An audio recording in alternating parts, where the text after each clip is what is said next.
နောင်မပြူပါသေးတယ်မောင်လေးညီမလေးနားထောင်သွားအောင်နော်တချင်းပေါင်းစုံပြောင်းသွားတာကိုကျမစိုးပြမလို့ချစ်သူကြီးသာဖြစ်ခါစားတော့တချင်းကြတော့ဟိုတချင်းလေးလိုပဲ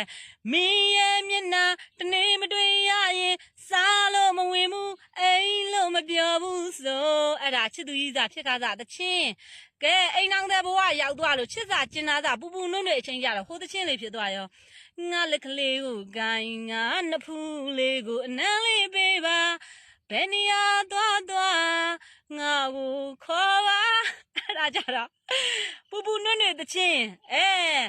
တရက်ကနေတရက်တစ်နှစ်ကနေတစ်လက်တစ်လကနေတစ်လပေါ့ကွယ်နှစ်တလတွေကြာသွားအချိန်ကြာတော့ဒီနေရာကိုမသွားနဲ့ဆိုရင်သွားတယ်ဒီနေရာကိုမလာနဲ့ဆိုရင်လာတယ်အဲ့ဒါမျိုးကြတော့ပြော့မနိုင်ဆိုမနိုင်တဲ့အချိန်လက်ကြာဟိုတချင်းလေးဖြစ်သွားရောနင်သွားလို့ရသွားပါငါစီမမင်းမမပြောတာအဲ့ဒါကကြတော့ပြောလို့ဆိုလို့မကောင်းတော့တဲ့အချိန်အဲ့လိုနဲ့တယောက်နဲ့တယောက်ကွယ်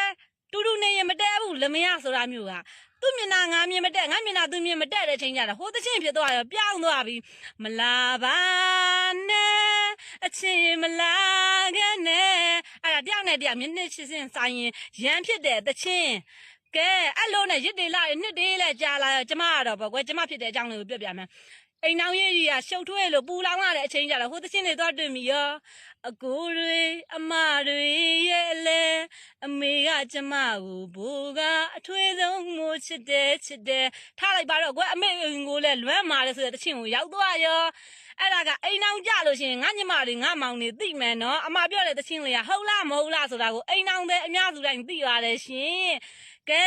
ပြောတယ်နော်သီလားအစားတော့ကတော့ချစ်တယ်ပြောပြီးတော့နောက်ကြတော့ပြောင်းလဲသွားပါလားဆိုပြီးတော့ကိုယ့်ရဲ့အိမ်အောင်ပစ်တဲ့အမျိုးသမီးအမျိုးသားတွေကိုအပြစ်မတင်နဲ့ဒါကလူတိုင်းဖြစ်တဲ့သဘာဝတွေကိုအမကပြောပြတာပါရှင်